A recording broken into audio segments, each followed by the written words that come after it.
powerless to send around. Yes, there's a sheet that's going around. Yes, the thing is, I don't know how to spell his name. That's the creative part of the job. Well, yes. Should be fine. If you see anything wrong, just Photoshop it. Jimmy. Board members, please come up to the stage, to the... Hello, everybody. Let's take a few minutes and just arrive into the room and quiet ourselves, settle on this gorgeous afternoon.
Good afternoon. Lovely to see you all here. My name is Martin. Louder? A bit more volume, please. That's close to feedback? Yeah, it's getting very close. Is that okay, Colleen?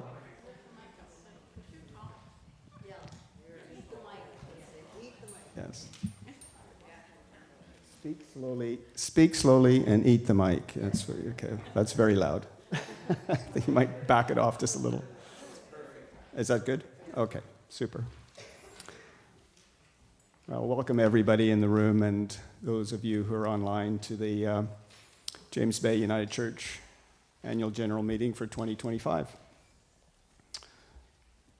We're here to celebrate the year that's been and to look forward to this year. And we have much to be thankful for a growing congregation, for thriving ministries and abundant resources to contribute to the life and work of the body of Christ in the world.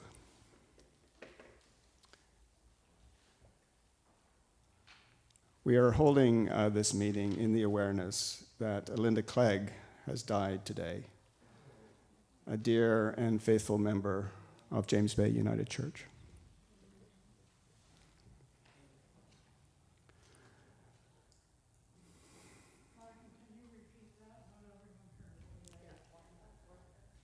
Yes. So Linda Clegg has died overnight. And it is a shock, I'm sure, to most of you, to all of you, that she had gone into hospital and she was being well cared for. She was being visited by many of you and supported. I think her time in hospital was a time for her where she was truly loved and cared for and recognized, and that she came home yesterday after a long stay in hospital. And her family were trying to contact her in the morning, and without hearing from her, they went to her home and found her, and she had passed away overnight. I know I'm going to miss her.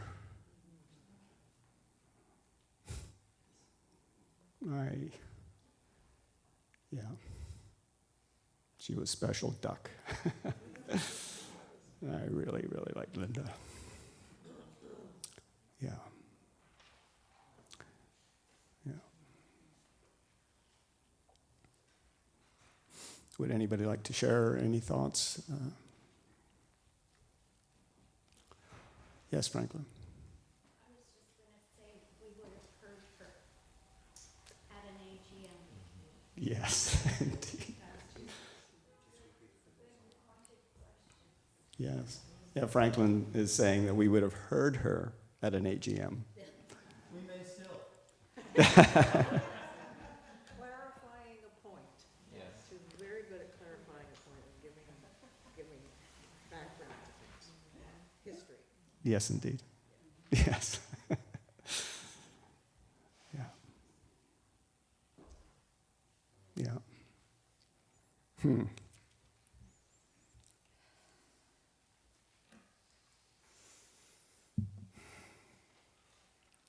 So, Greg, can you lead us in an opening prayer, please?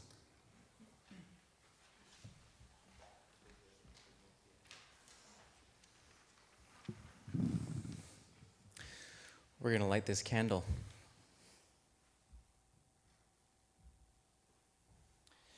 And as we do, we remember the light of Christ that burns in and far beyond each of us. And we also light it in Linda's memory, that we are all part of one body of Christ. Each of us brings something. And we are how Jesus and his teachings and miracles live on.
Does everyone have an agenda? Or you're sitting near one?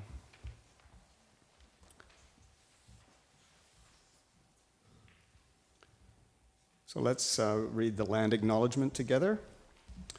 We gather on land that has sustained bodies, hopes, and dreams for a very long time.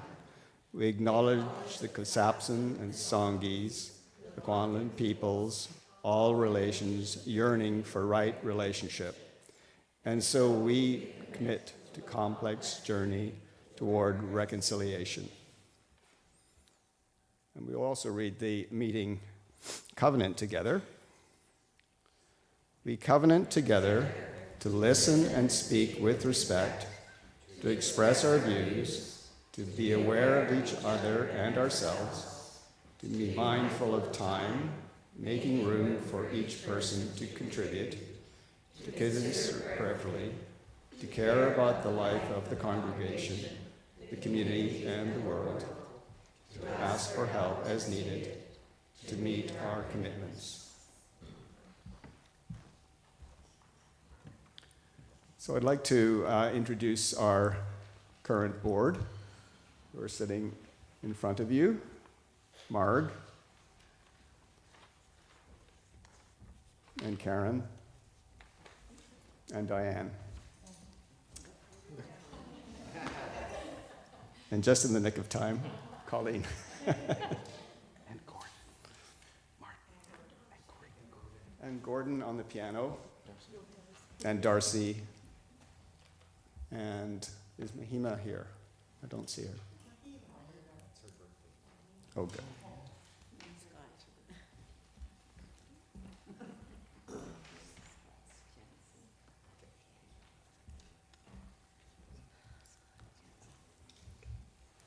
So I'd also like to introduce new members. Scott Jansen, Melanie Jansen, I see Melanie here. Ela Van Sertima, Jackie Cox-Ziegler, Mahima Sylvester, Bill Stolworthy, Darlene Orr, and Robin Willis.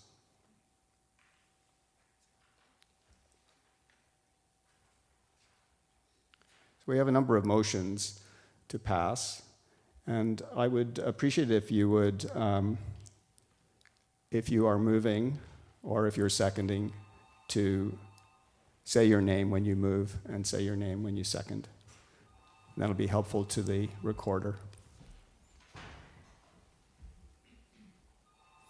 So our first motion is to approve voting privileges for adherents. An adherent of a congregation is a person who contributes regularly to the life and work of the congregation and is not a full member. Do we have someone moving that? I would move that.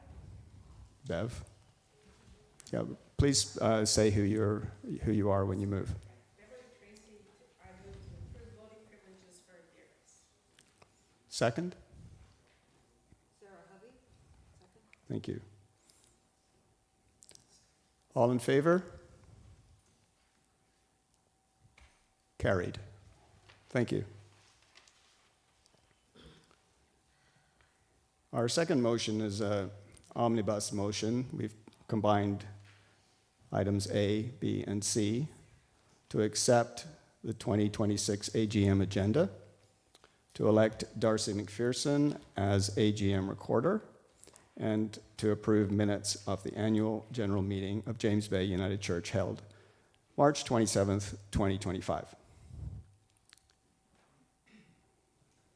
I, Linda Reggett, move to approve A, to accept the 2026 AGM agenda as presented, B, to elect Darcy McPherson as AGM recorder, C, to approve the minutes of the AGM meeting of James Bay United Church held March 27th, 2025. Thank you. Second? I, Kim Taddy, second that motion. Thank you, Kim. So I think we could have some discussion. If there is discussion, anything that Okay, all in favor then? So it's carried. Thank you very much.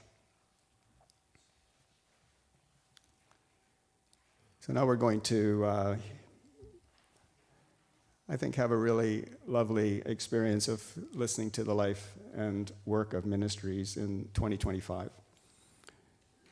So we have the ministry leads who are here who will share some reflections and thoughts from the life and work of the ministries that they are involved in. Who would like to, Marg, would you like to begin?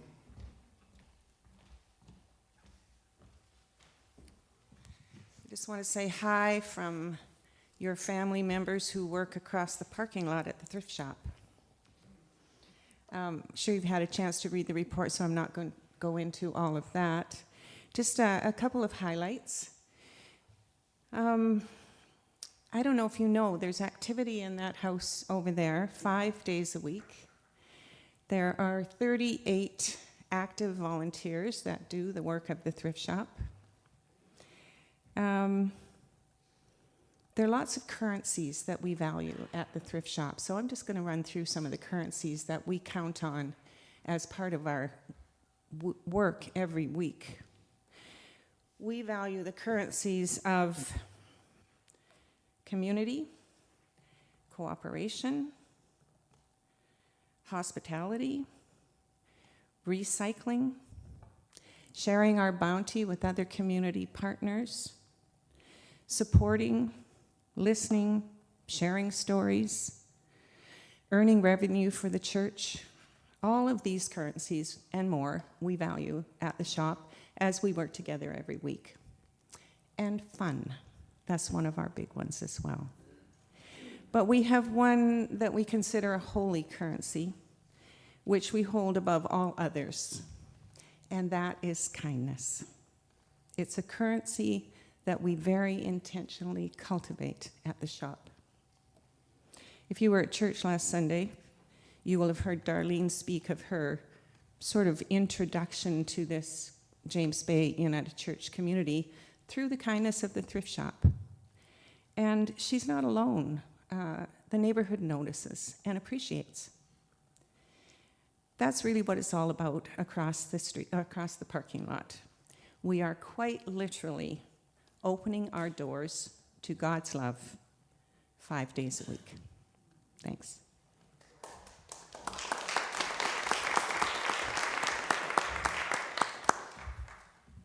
Joanne, would you like to say a few words?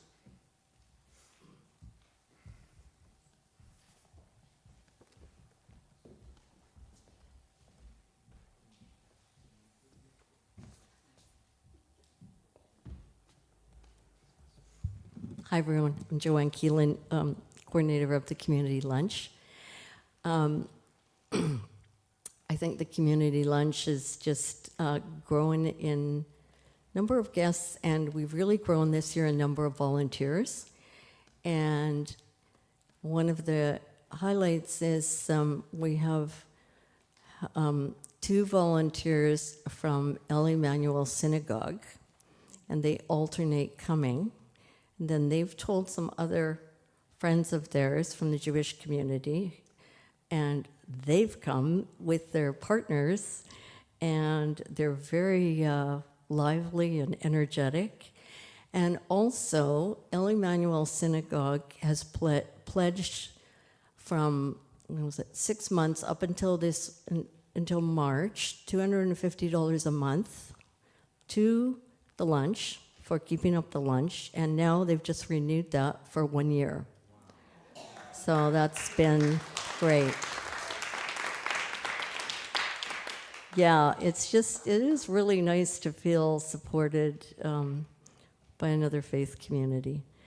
And when Mark said about fun, yes, we really value fun.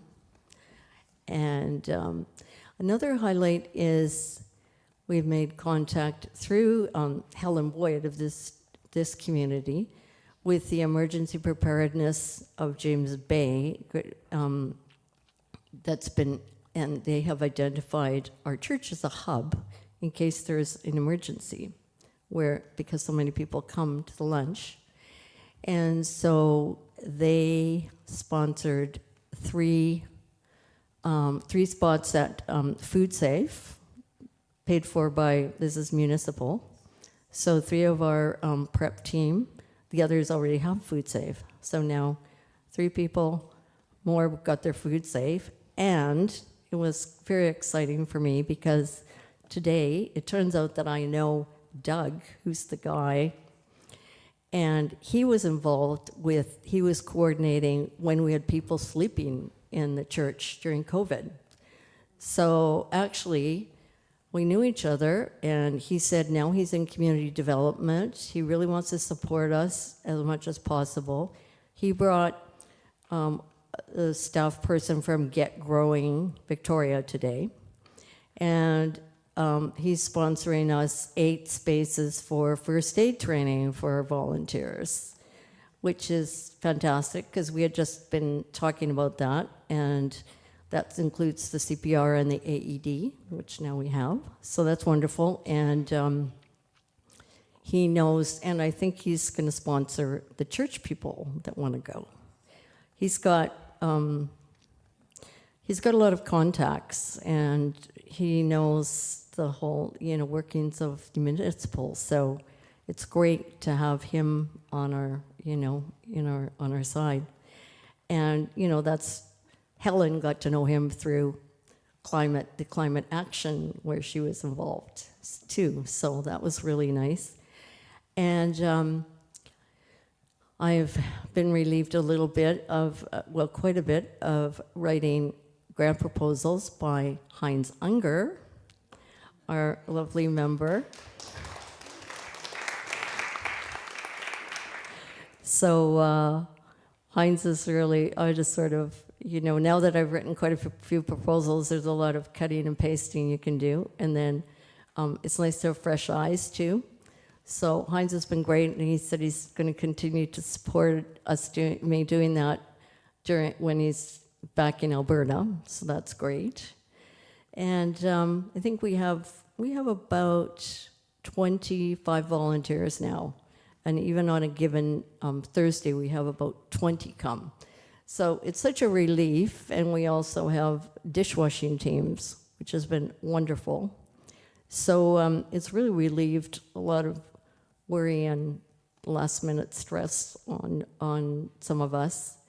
And we're also getting, actually, a number of people from guests have come forward and said they want to volunteer. So anyway, it's really like one big thing, like the volunteers and the guests, and and people really forming relationships outside of lunch, which has been great. So it's been really a good year. Thank you.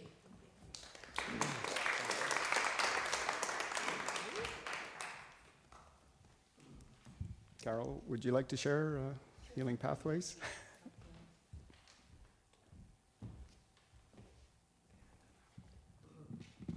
Hi, I'm Carol, and Healing Pathways Ministry is now 3 years young. And we're looking at, next week we're gathering as our monthly practice group, and we're looking at, because it's my choice to step back, and looking at a more collaborative, sustainable model for Healing Pathways, because it's been me generating everything up to now with some supports, but it's been really me. And I really don't want it to be me. I want it to be collective and collaborative.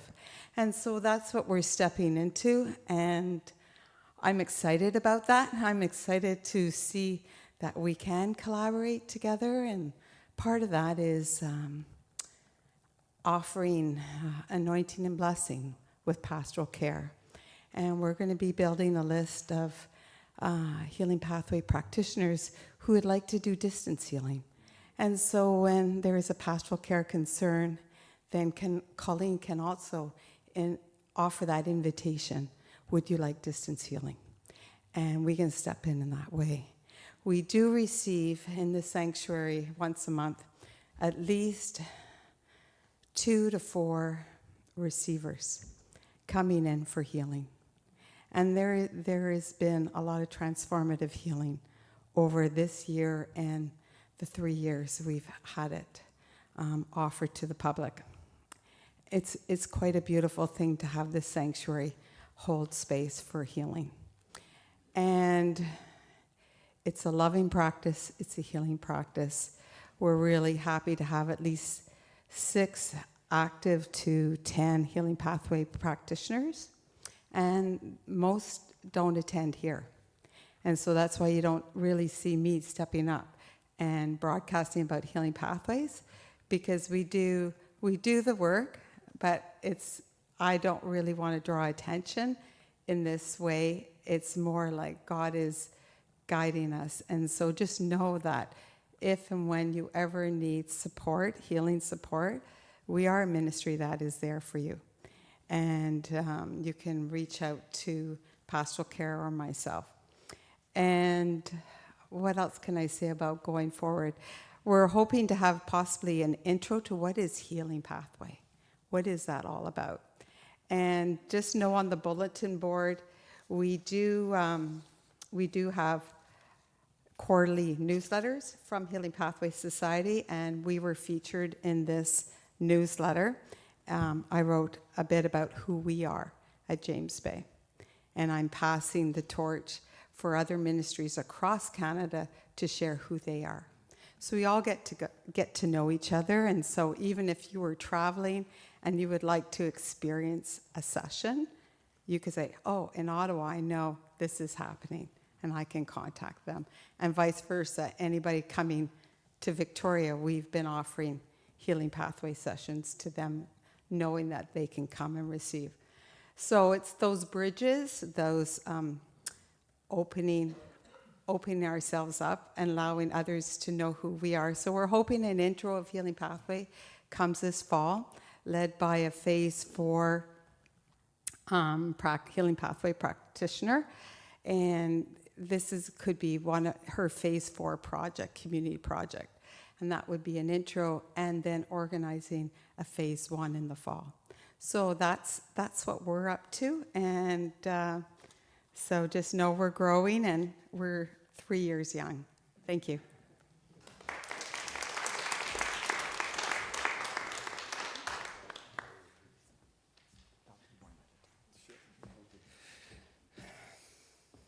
Good. I think we're about the same height. Well, good day. On behalf of the Ministry and Personnel, MMP and HR Committee, I'm pleased to share a brief update on our work this past year. Very busy year. It seems like every year was a busy year, but anyways.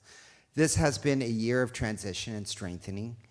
Our focus has been to ensure that our staffing, systems, and leadership structures support the mission of James Bay United Church, opening doors to God's love.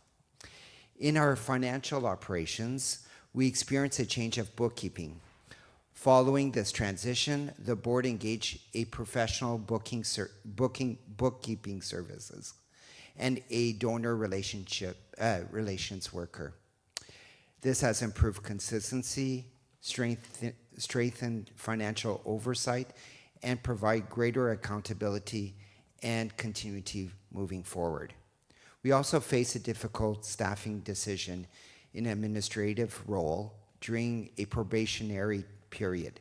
Concerns related to procedures, confidentiality, and financial practice required careful review. A decision was made not to continue the employment, reflecting our commitment to strong accountability and clear, trusted process. In communication, we saw both transition and renewal. After a period of leave coverage, the role was restructured to better meet the needs of the church. A new agreement is now in place, strengthening coordination of newsletters and our online presence and communication with the congregation. Another key area of focus has been the ministerial position. Feedback from staff, congregants, and contractors heightened the need for clearer priorities, stronger coordination, more regular check-ins, and a greater clarity in decision-making. In response, the board is exploring a proposed increase in ministry time to strengthen leadership capacity and an overall coordination. This will come tonight to the congregation for a vote, following the appropriate United Church process. Overall, this year required thoughtful and, at times, difficult decisions. These were made with care and with the long-term health and sustainability of our church in mind. Our final one piece of good news, as you all know, there's myself, Mahima, which her birthday is today. Put that in the minutes. Happy birthday, Kim. And we have really great news. We have another person that's joining us, Ila Van Sertima, that will be joining the MNP and HR committee. We are looking forward to the experience and energy that she will bring to this work. Thank you to the committee, the board, and all who support the ministry, and a special thank you to all our staff and contractors. So Jamie and Nathan, Jennifer, Natalia, Candace, Kelby, Dryden, and Greg and Jackie and Sunera. Thank you.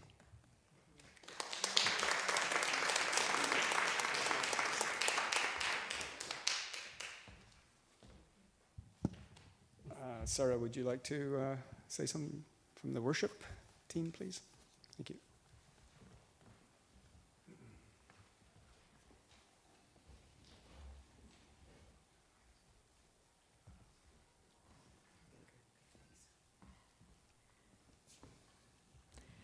Getting shorter all the time.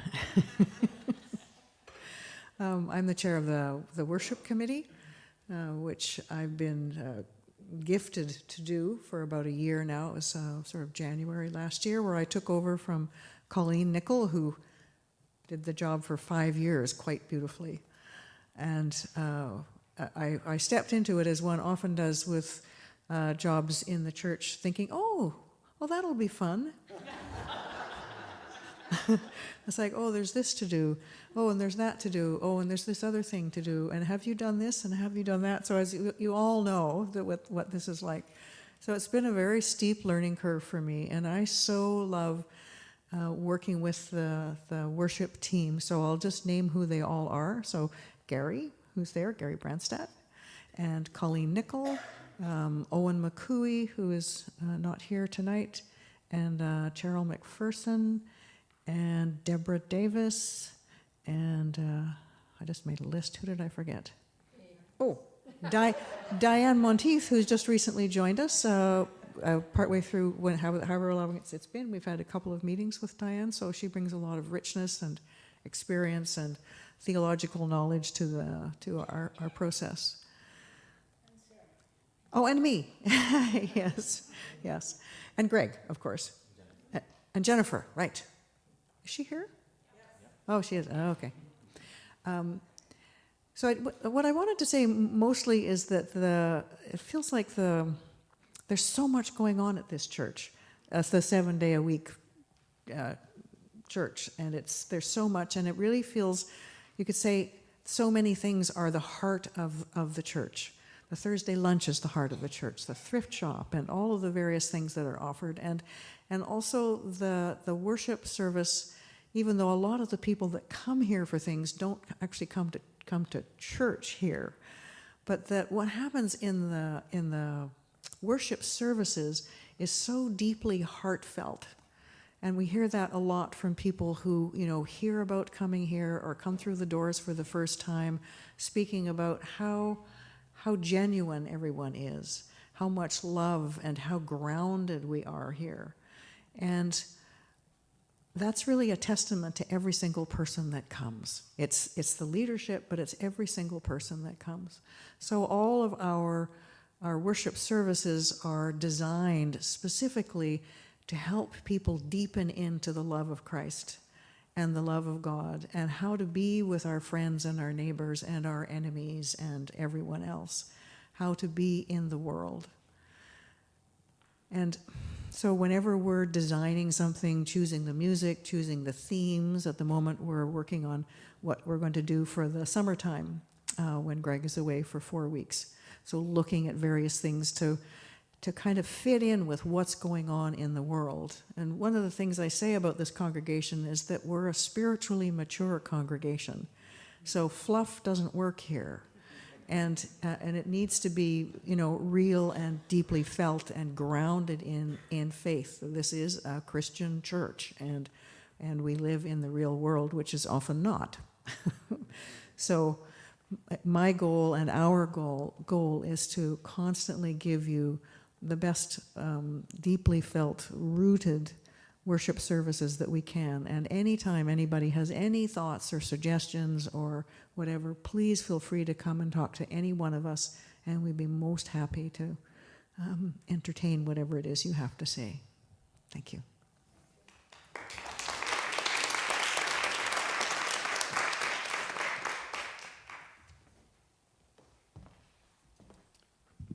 Colleen, would you like to speak to pastoral care?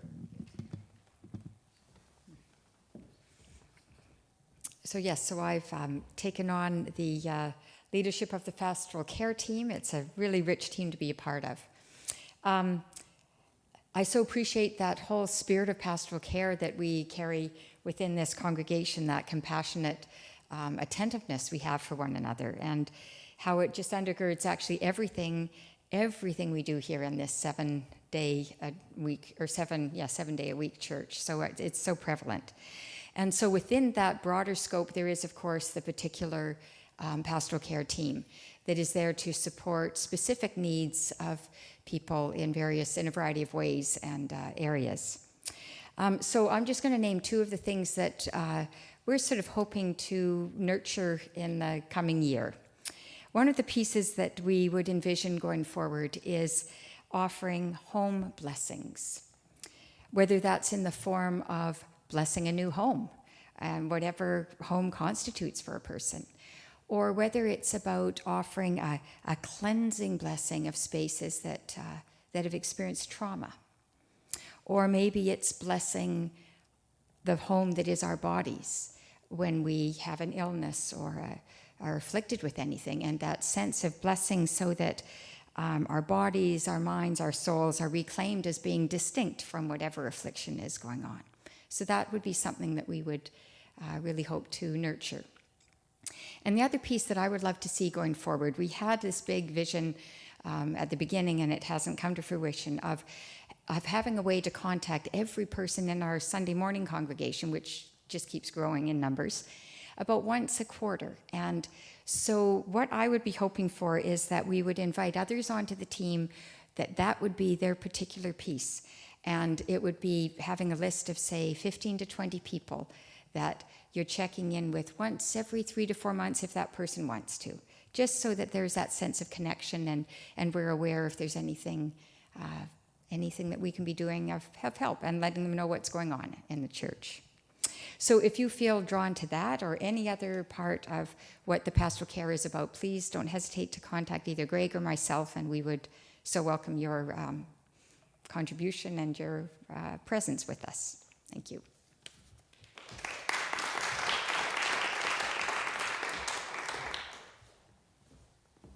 It's me again, and I have another one after that. So this is for the Pride Committee. So it is really a joy to update you on that, or just kind of give you a summary of what we did. In 2025, James Bay United continued to live out its commitment to inclusion, diversity, and love in very visible and meaningful ways. Throughout the spring and summer, our committee worked together to prepare for Pride season, refreshing our rainbow doors, organizing banners and materials, preparing bookmarkers and resources to share with the wider community. These small but important acts help signal clearly who we are, a welcoming community. One of the highlights of the year was our participation in the Victoria Pride Parade, alongside other United churches in the southern Vancouver Island. About 10 of the congregants here walked together, carrying banners, sharing resources, and simply showing up with joy and solidarity for the 2S LGBTQIA+ communities. We also created space for learning and reflection in June. We hosted a screening of The Fruit Machine, paired with a shared meal and meaningful conversation about justice, history, and human rights.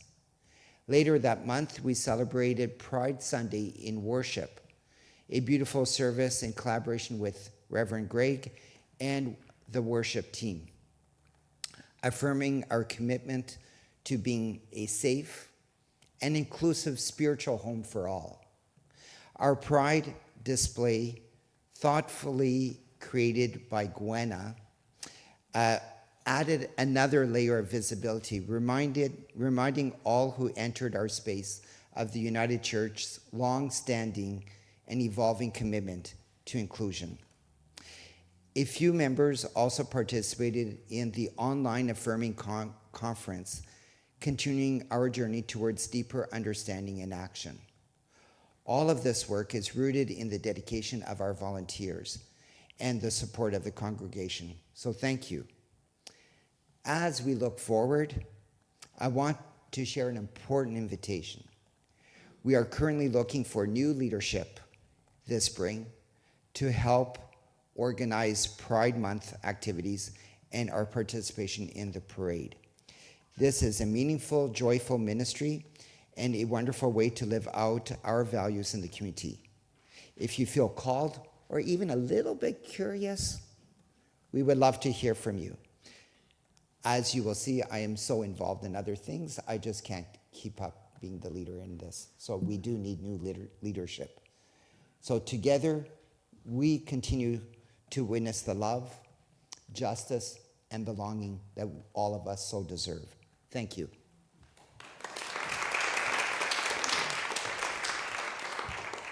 And Gwenna, our very capable and fun-loving archivist.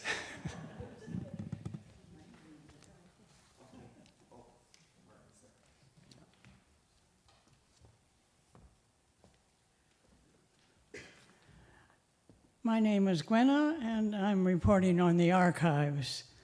And I want to dedicate this report to Linda Clegg. For most of us in this room, we don't wake up in the morning thinking about archives. But I wouldn't be surprised to hear that Linda did. She was an immense help as we sorted through the archives the last couple of years. You could always get information from her that wasn't available anywhere else, and along with it came her free opinion. So, what are the archives? Simply put, the archives are a record of the life of a church and its congregation over the years, including such records as the minutes of board meetings and committees, annual meetings like this one, and also records of membership in the church, baptisms, marriage, death, people joining the church as members. The archives include records of buildings too, titles, blueprints for additions, and major renovations. These records are not kept in individual churches where they could get lost or even thrown out. Rather, they are sent to the United Church Regional Archives in Vancouver, where they are in safe storage and can be used for research. In the case of our church, our archives go back 135 years to the founding of our church as James Bay Methodist Church in 1891. Yes, we are indeed an old congregation. There are some interesting records of those early years. For example, a hand-drawn calligraphy list of the first trustees of the church, appointed in 1891. You won't be surprised to find out that all of them were men. There are also big blue ledgers with handwritten minutes of the meetings of the Ladies' Aid, who were so important in raising funds for the church. Their job was to pay off the mortgage. The first century of our records in the regional archives were pretty complete, but after 1996, the records stopped. So much of the work of the past 2 years has been bringing them up to date. Some of the missing records were found in boxes in our storage room, and others were found thanks to the hoarders in our congregation who couldn't bear to throw anything out. And you know who you are. The other major work has been to complete a series of displays depicting the life and of activities of our congregation through the years and the life of the United Church of Canada. This was part of the way in which our church celebrated the 100th anniversary of the formation of the United Church of Canada, which we did in June. In all, we have 10 displays. Perhaps we will bring some of them out of storage in the next year so that you can see them again and refresh your memory about who invented the backspace on the typewriter. And we have quite a few new members, too, who would be seeing them for the first time. Plans for this coming year include keeping our archives up to date and continuing the photo album, which we began this year. Thank you.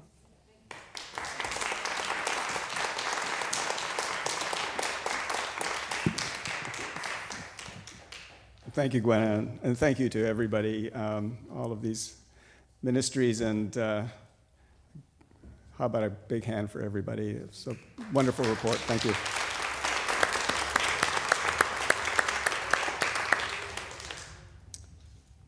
So I now have the distinct pleasure of thanking the employees, and a lot of employees. Candace is here, Candace Elliott, Jennifer, I see. Hi, Jennifer, Jennifer Turner, Natalia Ziralova. Hi there. We practiced that this afternoon. Jamie Waters and Nathan McDermott.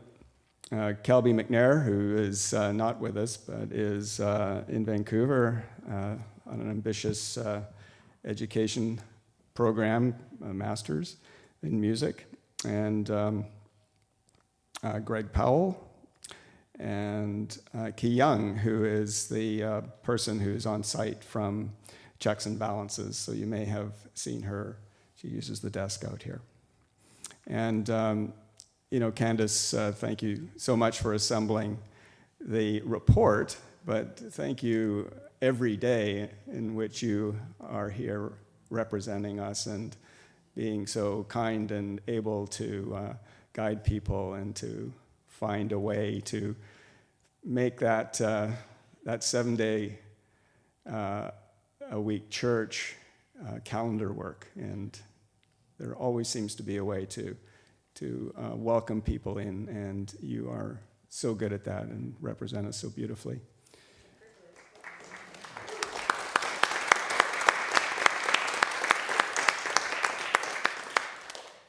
And Jennifer, we absolutely adore you and your music, and I think for me, I see you just becoming so part of this congregation and living into it and being our music minister. It is a beautiful part of our life here that you provide. Thank you so very much.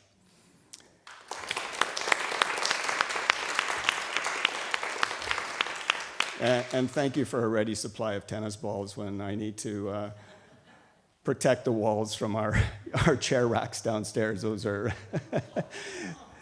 it's funny, I knew Jennifer plays tennis, and I asked her, would you happen to have, a few? And she goes to her car and she brings back an enormous sack of tennis balls. And of course, then well, that sounds like a good one. Maybe I'll keep that one.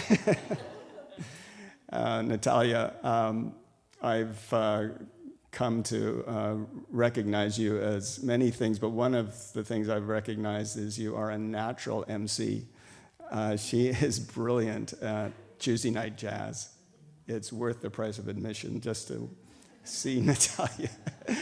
How she welcomes everybody, but how she keeps the flow. And you are a beautiful presence in this space on a Tuesday night, and I'm so thankful for that. You're also doing many other things for us here, and important parts of our communication, well, the communications role, which is so critically important to us, and how we are this evening with our reports and able to be so well informed tonight and every day. So thank you so very much.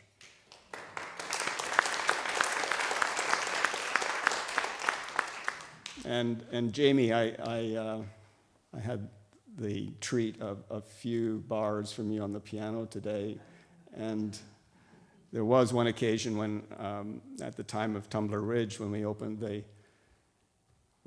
the church, Jamie was here playing, and I hadn't heard Jamie playing before, and it was so beautiful. Your music is spectacular, and your role here every Sunday to broadcast, which is such an important thing that we do to share our service. And thank you for that. And close to you is Nathan, doing what you do too, Nathan, and being here for us on Sunday and providing such good care and service to those of us who are online. Thank you very much.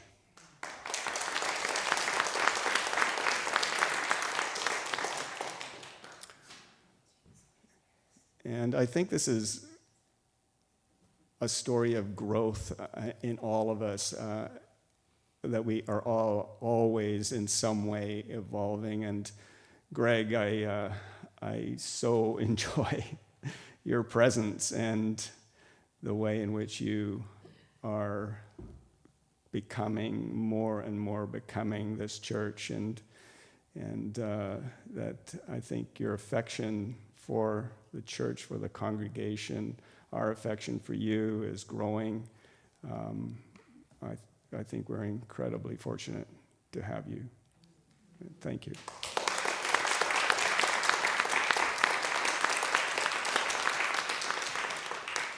I mentioned checks and balances.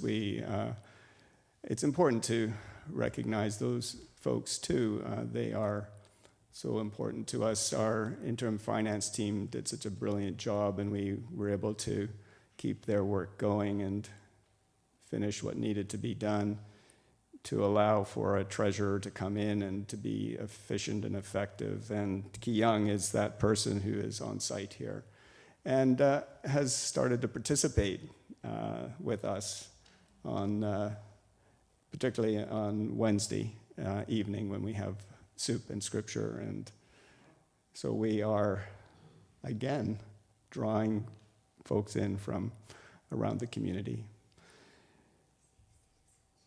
So a thank you to all of our wonderful staff. So thank you very much.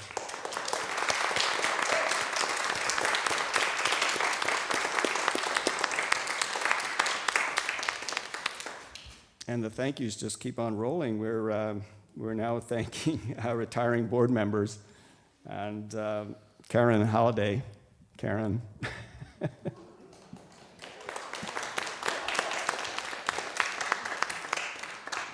Yeah, Karen has been a terrific board member, and particularly as a fundraiser, and she used some creative and thoughtful techniques to really engage the congregation in committing to the life and work of the church. Yes, those things in the jars. And yeah, And of course, like any good organization, when somebody is retiring, you quickly recruit them to do something else. So she doesn't know this, but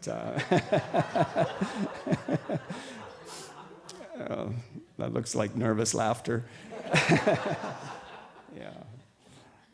Yes, indeed, we have a terrific board, and Karen amongst them is herself a self-reflective person, and this, I think, is one of the great strengths in the board, the capacity each person has for some self-reflection and self-knowing, and in that, the opportunity to really talk about big things and sometimes hard things, and Karen, you are a delight. Thank you so very, very much.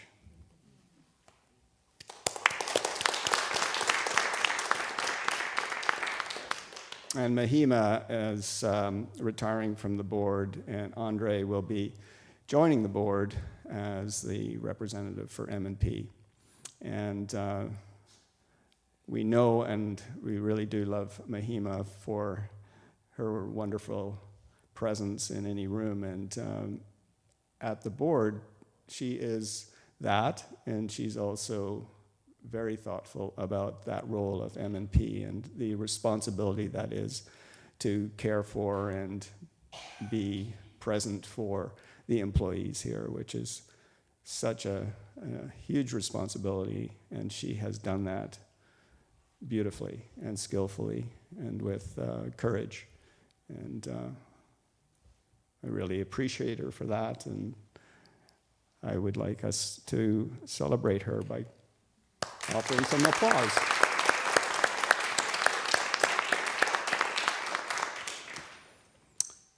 Okay.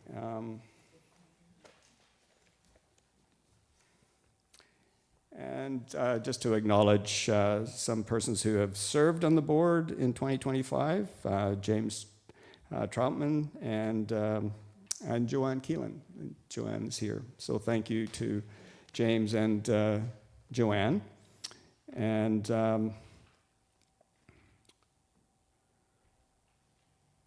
our staff who retired in that year too, and that would be Jackie Cox-Ziegler. So Jackie retired, and then she joined the congregation. So yeah, I think there's something in that for us to follow for Karen. And and Zunera Mustaqueen, she has served us well, and left our staff this year, or in 2025. And so now I'd like to invite Marg. Before you do that, could I have the mic for one moment? You sure could.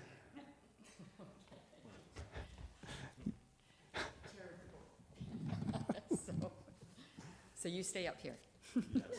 So Martin will be transitioning out of his position as chair of the board, and in overtime.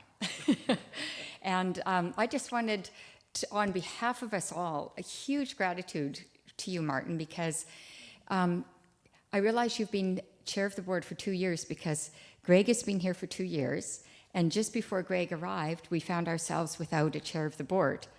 And I thought, we can't have no chair of the board with a new minister coming. Martin! So had asked Martin if he would just, hold space for that little while, and here you are 2 years later. And so just huge appreciation, not only for your competence and your capacity, but just your huge commitment to us, and your bringing into our time and space a real depth of spirit to us, and a vision of what we might be and where we might go, and you will be missed in that capacity. But we just wanted to honor you and thank you so very much for hanging in there. And there's lots of other jobs that you're already doing, so we won't recruit you for anything more. But,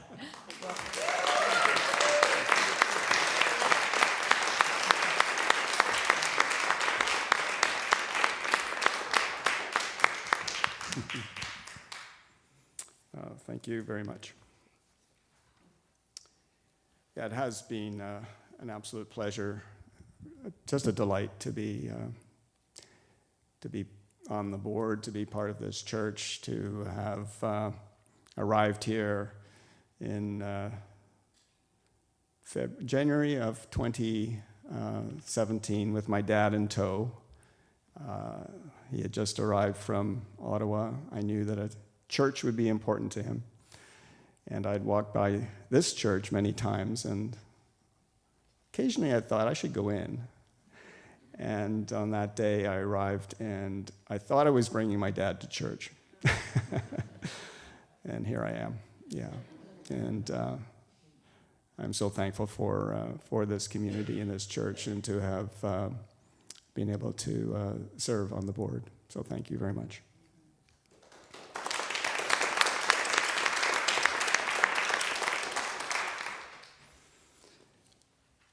Marg, I think you'd like to honor Alexa. Just to be clear, Martin's not actually leaving the board. He's going to be past chair. He'll be at all the meetings and the retreat. So here I am again. It's my privilege to remember tonight my dear friend Alexa. We remember Alexa Harkness, and we honor her contributions and her expressions of faithfulness through the years we had her here with us at James Bay Church. She came to this place sometime in 2013, and it wasn't long before she wondered about us offering a library here. Books to nourish the spirit could be available to members and to renters of our space. So she started collecting, curating, cataloging. She and Judy spent countless hours at the Times Columnist book sale, leftover days, choosing books that would be wonderful in our library. The library continues to operate, one part of the legacy that Alexa has left us with. Early 2014, a crisis at the thrift shop made evident the need to learn, or for a team to take that ministry on. Alexa never hesitated to offer herself and her vision of a kind and generous place for the community to donate and to shop and to gather. She was a big part of the growth of a culture of kindness there. She was steadfast, organizing supplies, designing and producing signage, encouraging fellow volunteers, curating the best used book source in James Bay, and always, always radiating kindness. She single-handedly kept the cohesiveness of the shop alive during COVID-19 with a wonderful weekly email of music, quotes, stories of our community and the broader world. She kept us connected. Alexa was a key member of the refugee committee at the time of the Syria crisis, and bringing Layla, and then years later, Layla's husband Ahmed, was a joy for her and for that team. She took on a Sunday Kids program for some years and inspired a cadre of young people through their preteen and teen years here. If you have marched in any JBUC protest for the environment, LGBTQ+, or Indigenous rights, you have walked with a banner that Alexa helped design. Her creativity was boundless, and her way with words shared freely in the beautiful handmade cards she produced for special occasions in this community. Many of us treasure one of those cards to this day. Alexa was forever searching out inspiration. She was acutely receptive to the ways she was challenged to grow as a person in Jesus' way. As Greg spoke on Sunday of those who knew healing in dying, this also described Lex, leaning on the everlasting arms even to the end. Our friend Alexa.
I did some very small jobs around the thrift shop for Alexa, and she was so kind and generous in her appreciation for those small things. She took such pride in the shop, and that it should look good, and that those small things were big things, and it was her immense warmth and kindness that I'm thinking about in this moment.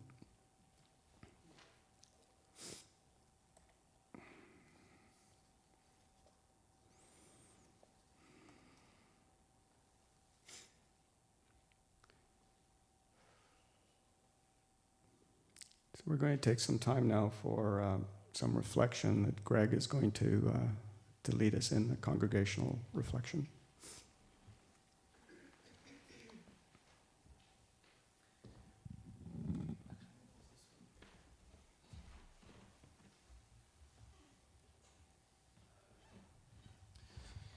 So we're going to shift gears a little bit, and you're going to talk with the people in your vicinity. If you need to use these next few minutes as a bio break, we totally understand. But otherwise, why don't you turn to the folks around you, and you might do this standing up to get the blood flowing if you like. But turn to the folks around you and just reflect on where you're seeing abundance in your communities. So it might be something you've heard tonight, or it might be something else you've witnessed in the church, or it might be something else altogether. And this partly is a lead into Sunday's service, by the way. But where are you seeing abundance in your communities? And I have our time at 7:39, so we're only going to take 4 minutes for this. So at 7:43, we're going to come back and we're going to collect a few ideas, and then we're going to move along. So if you need to squeeze in a conversation and a bio break, then there's not a whole lot of time for that.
All right, folks, we're going to wrap this up, so I'll give you a few seconds to finish those sentences, and then we'll come back to the main group.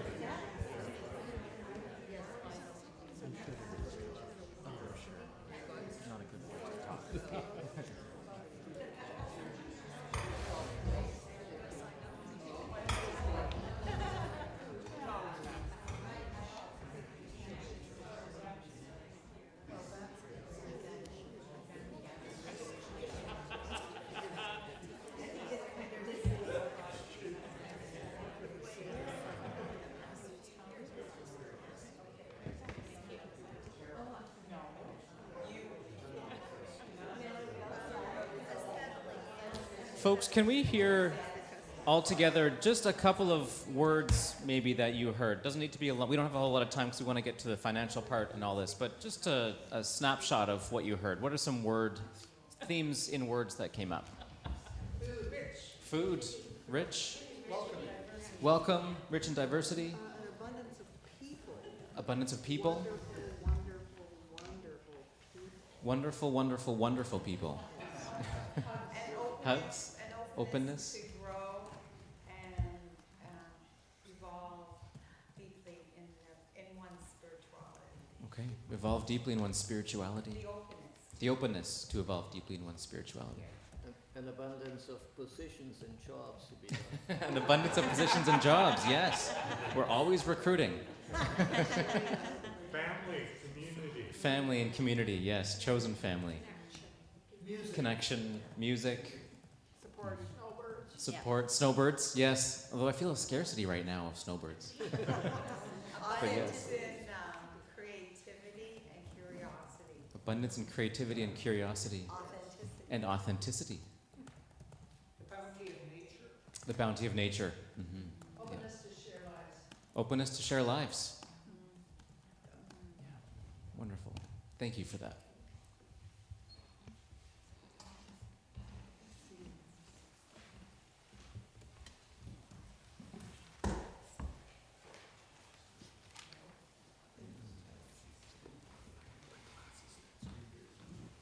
So let us sing More Voices, number 12. Come touch our hearts.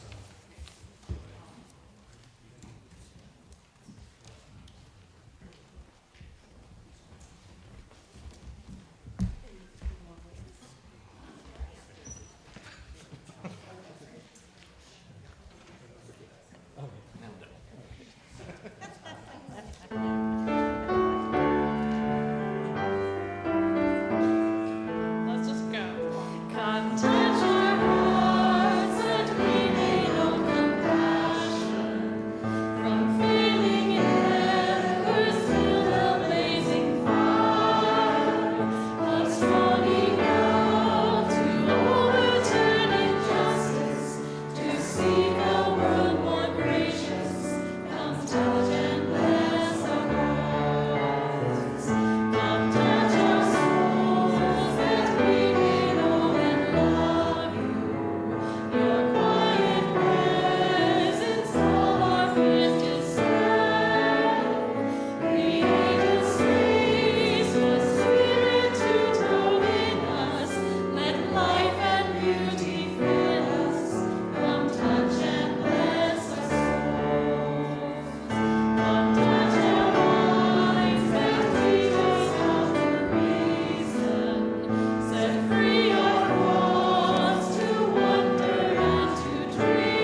I'd like to welcome Maggie Enright to our meeting. She's online with us, representing Pacific Mountain Region.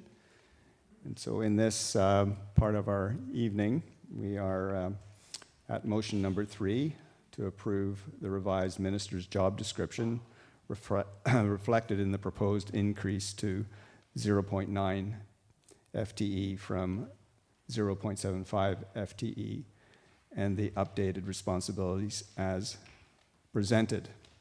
Can I have someone to move that? And a second. Thank you. Who is that? Sharon Miller? Sharon Miller. Discussion, please. What are the responsibilities that we're adding? That's me. So the job posting, job description is actually on the website. So if you want to QR it, you can. But that's okay. I'll tell you.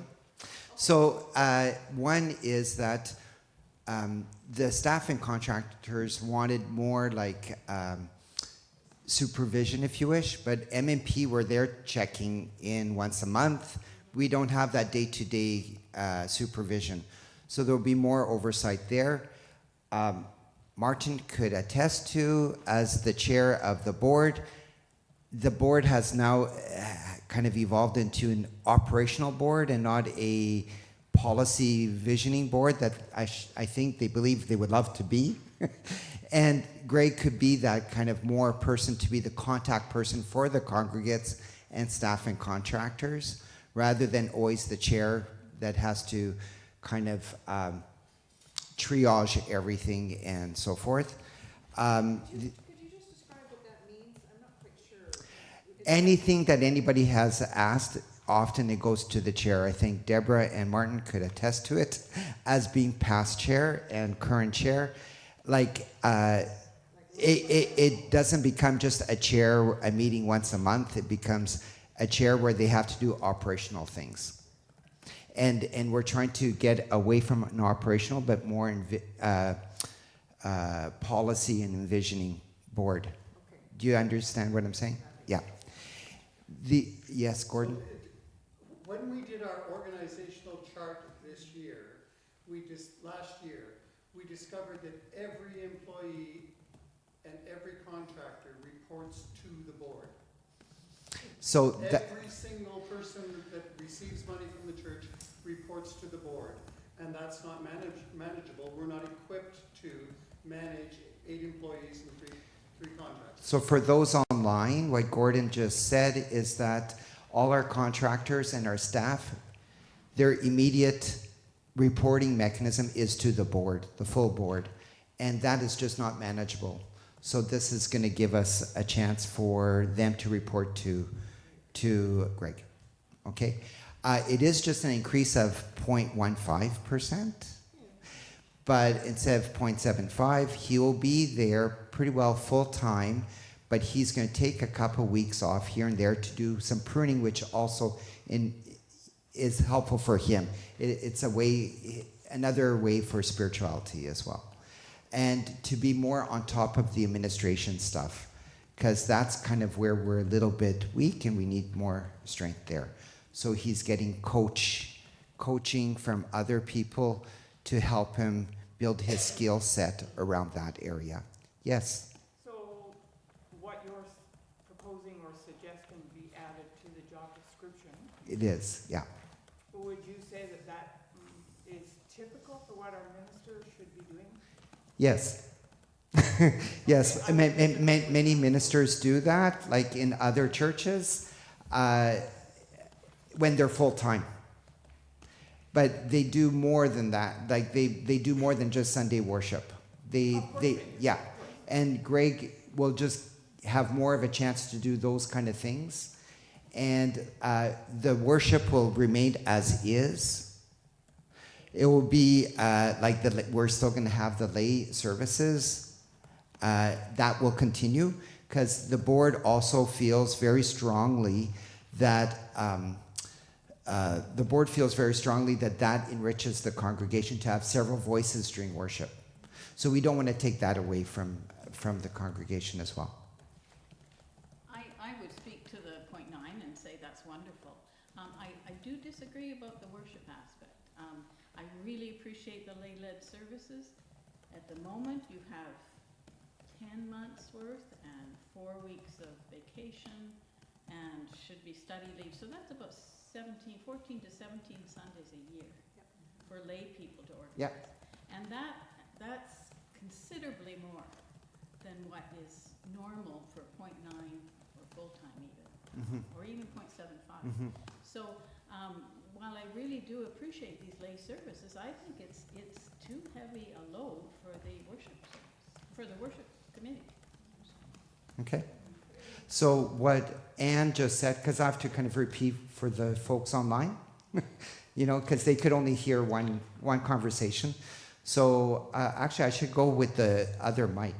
This way I could give it to you guys. So what Anne just said is that she feels it's still quite heavy for the worship team to carry all those Sundays. I forget what the numbers you said, but it's about 17 Sundays a year. 17 Sundays a year. Yeah, so that's a lot for the worship to carry, and that even regardless, there will be still a lot of lay services because there's 4 weeks of holidays and so forth. So regardless, we're still going to have some lay services as well throughout the year. Besides that, so that was her opinion, and we have one more question. Please. Thank you. So could you just sort of clarify this for me?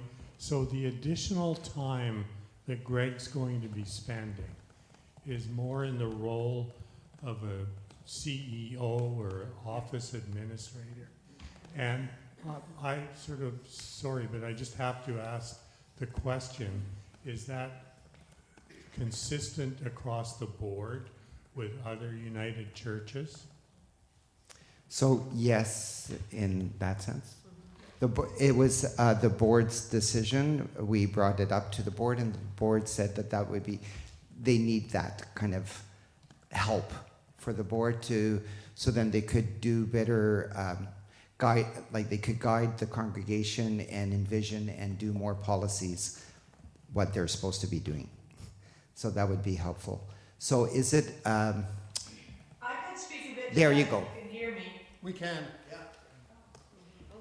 So often in larger churches, and James Bay is becoming a larger church, and often in larger churches, the lead minister takes on some kind of role of supervision of the staff. It's unusual in very small churches, where the staff is usually smaller and can be handled by M&P folks, but in larger churches, often the lead minister takes on the role of some supervision of the staff. thank you, Maggie.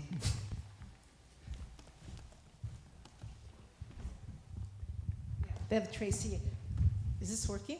Yeah. Okay. I recognize the need for someone to figure things out and sort out details like this. My question is, for an extra 15% of time or whatever, is this the best use of Greg? Because and is this his strength? And I hunch it's not his strength, and his strength would be, for my joy at least, to be involved with this emerging younger adult group and to have regular work. Some of this extra time allotted to working with them and developing the kind of energy. I mean, we now have 6 or 7 people between 20 and 31 or so, and I think they would really much appreciate something that was focused for them too. And I would love that at least some of this time would be allocated to that kind of work, which I also think would nurture and feed Greg's youth and energy and that kind of thing. So a couple things, and I'll let also Martin speak for the board, but yes, in the job description that we did, there'll be time for nourishing young adults that are to gather and to nourish. So there'll be allotted time for that as well. So, yeah. Yeah. There is some time allotted. Is it the proper amount? I don't know. For what the board needed and what the church needs now at this point, because we're growing and I think the board has asked for that guidance. And is that his expertise? Perhaps not. That is why we have a personal coach to help him. And he's asked for that. So he wants to develop in that area. He's thirsty and he wants to go and grow in that area. So in that case, what you said is yes, he has identified that that's not his strong suit, but he wants help. So we've got a personal coach for him for that part. And we have 5% of that time for the youth and young adult. Hopefully, yes. That would be good. Yeah, hopefully, yes.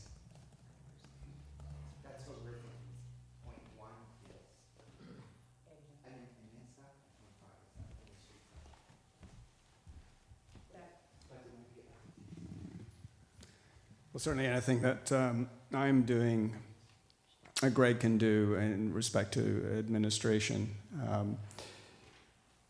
that this is the end of this AGM, or the AGM is the end of that 2025 year, and therefore we're changing. We're moving on to that we're bringing in a new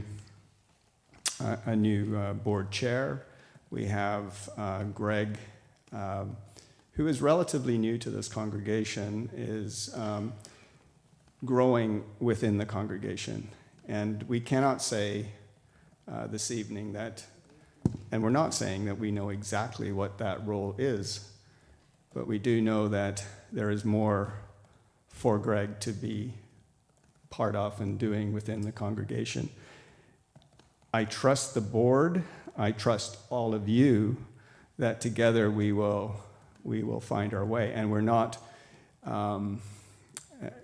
Andre has, and his team in M&P have done very important work in respect to the structure of the agreement, which is so important. And there's that flexibility and the necessary flexibility for us to grow together. And that's what we're doing. So I trust that this additional time that Greg will have will be that time initially to find all of us together, to find the best way in which he can contribute that additional time. And as Andre said, the board itself, and I would say this was the vision that I came into the board with, this is the leadership that I wanted to bring to the board, was that the board should evolve from an operations footing, as Andre said, into this visionary footing, that we would, as a board, think about the ethos of this congregation, and in every way in which we show up in our daily lives, our 7-day-a-week church, that is expressed, and that the board supports that. And in fact, that the board probably meets less often, so that board members can individually participate in various committees and ministries. And then when they come back to the board table, they're bringing that experience from around the church, and we're sharing what we've learned individually, and then together checking in and saying, are we on track? Are we consistent with our vision? Is our ethos there wherever we are in this community, in this church? Andre, have you, or Maggie, have you anything in addition?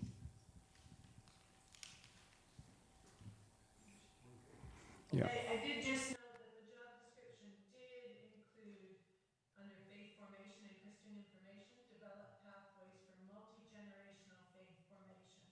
So I think some possible work with the young adult group that is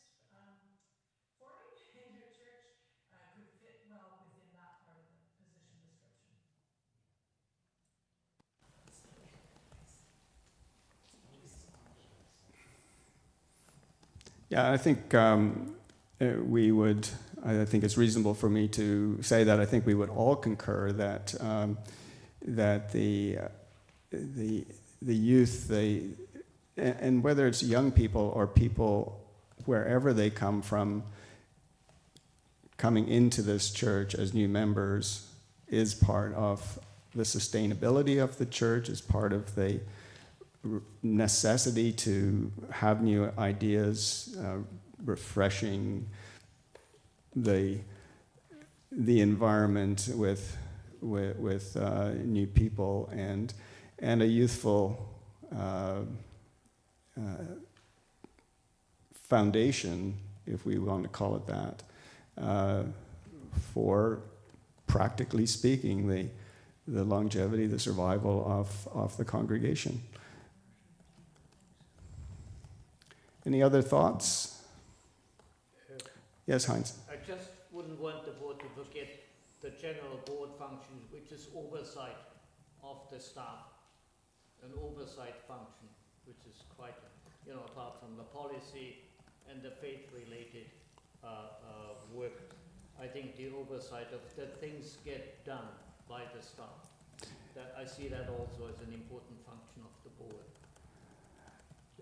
The board has to, I think once the board has established the executive, that operations side, Gordon had alluded to the work that's being done on the organization chart. Once the board has empowered the minister, has empowered each of the ministry leads, the board needs to step back and trust those persons to fulfill their mandate.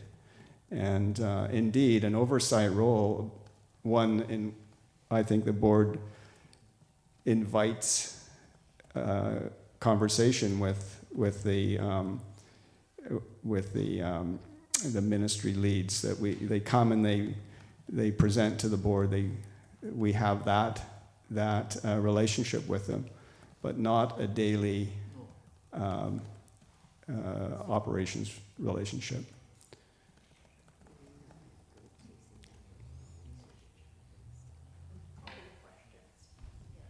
Did you have a? Call this question. We have a motion. Thanks, Charlotte. I'm reminded of our time together. Get on with it. Well done. Okay. Oh, dear. So the motion to approve the revised minister's job description reflecting the proposed increase to 0.9 FTE from 0.75 FTE and the updated responsibility as presented. Do I have a mover? Bev Tracy. Thank you, Bev. Second. It was moved. You've already had a mover and a second. Yeah, we had a mover and a second. Oh, we did. Yes, we did. Yeah. That's right. Sharon, you had seconded. Yes. Thank you. Okay. We've had our discussion. All in favor? Carried. Thank you. I was doing so well up until then.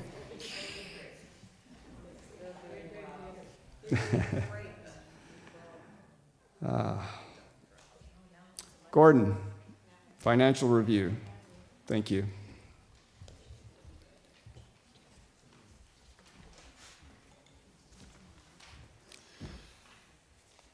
There was a treasurer's report available when you walked in, and there are two written kind of prose pieces that I'm going to leave you to read and hope you already have read. It's on the first page and on on the fifth page.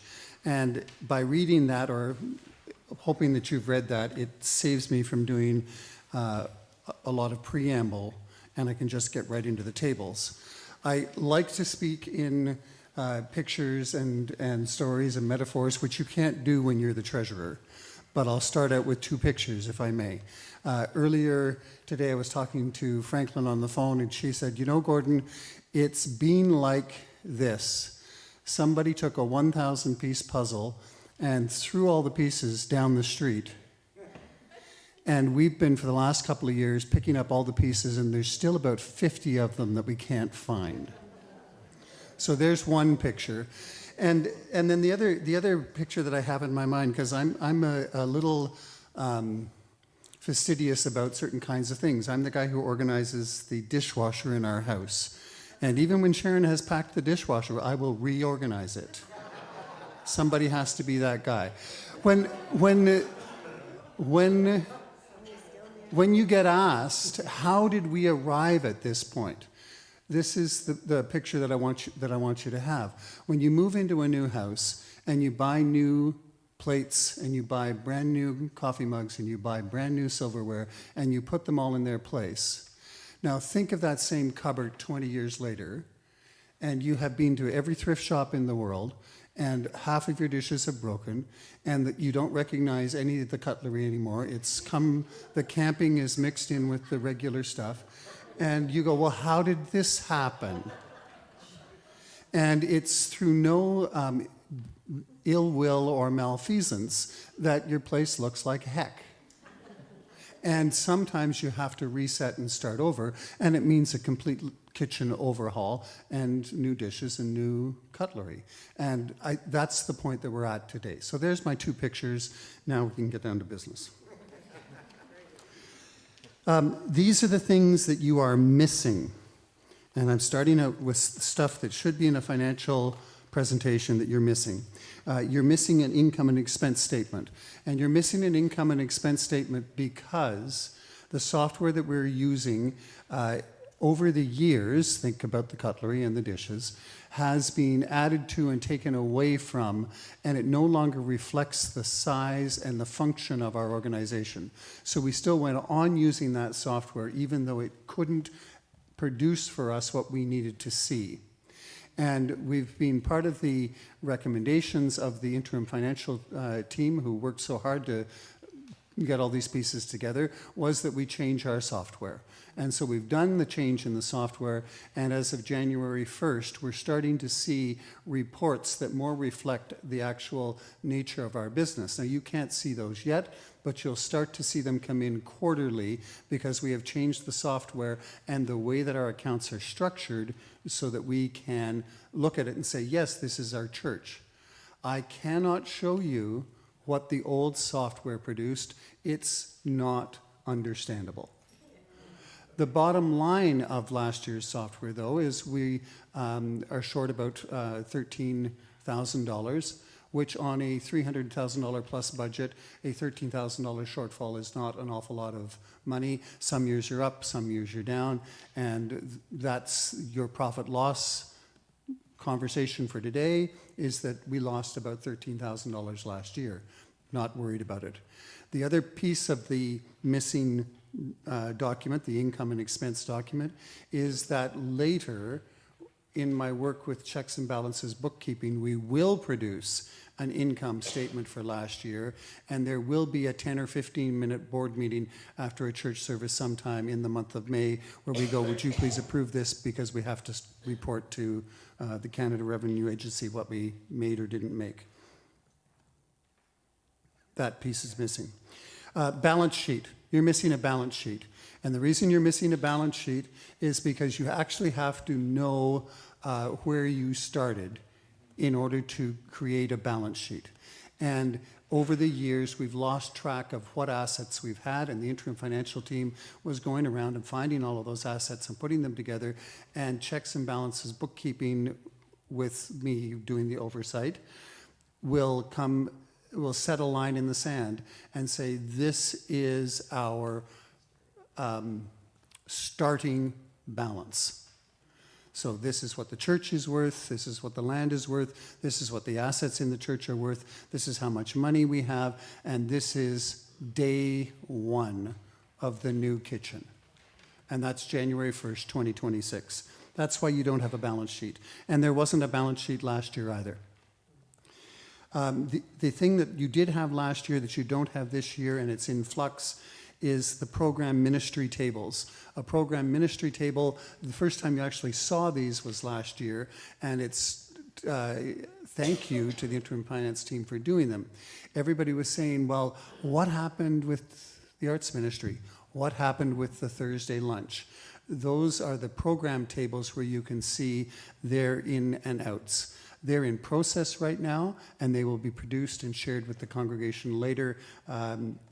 The problem that I had with them is I could produce one that represented what happened in Tuesday Night Jazz, but then when I tried to make it line up with what happened in the reports that I do have, it didn't quite make sense, and we're out hundreds of dollars, and I'm going, well, I need to sort that out before I present that to the congregation. You have land and building assets of $3,462,000. That's land and building. That report is not in your reports, but I'm giving you that number. The contents of our building are valued at $150,000, and our checks and balances bookkeeping is saying to us now, if you have $150,000 worth of assets, should we not be getting a depreciation table going so that we can depreciate those down? So that's our next step regarding the contents. The other piece of information that's not in your reports is the Victoria Foundation report, and I have a copy of it here in my hand, and by tomorrow it'll be up there with those other documents.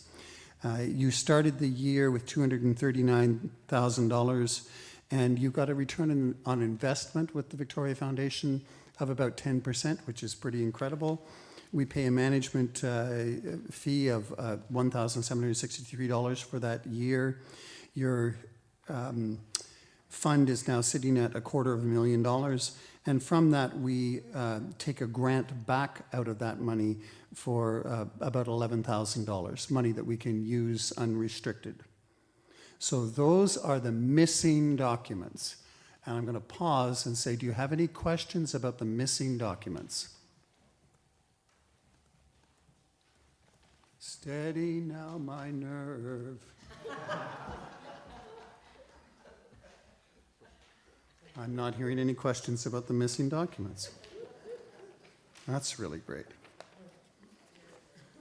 Your first table is cash and cash equivalents.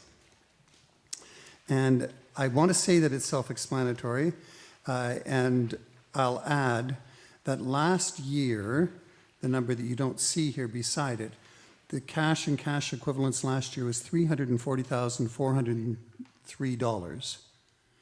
And if you take our cash and cash equivalents today of $327,115, you end up with the missing $13,288 that I said we were in the hole for the year.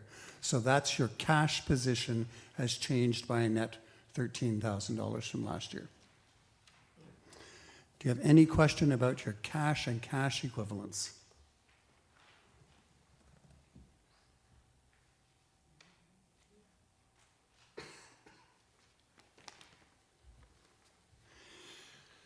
On the next page, you see the list of designated funds, and you're going to see just my frank comments. When I can't make something add up, I go, well, I'm going to have to dig deeper and find out why this doesn't add up. So what I did was I took last year's opening balance of every designated fund, and I looked in the fund to see what had occurred, and I had an expectation of what the balance of each designated fund was supposed to be, and I couldn't make some of them add up. So you'll see comments there like, this account is under review. And when I say under review, the interim finance team did an incredible job of getting this to you last year, and they are working with me. When I pick up the phone and say, can you help me with this? They go, well, that's not looking right. How can I help you with that?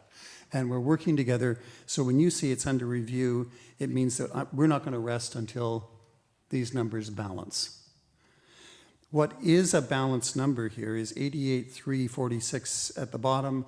That is what's in your designated funds.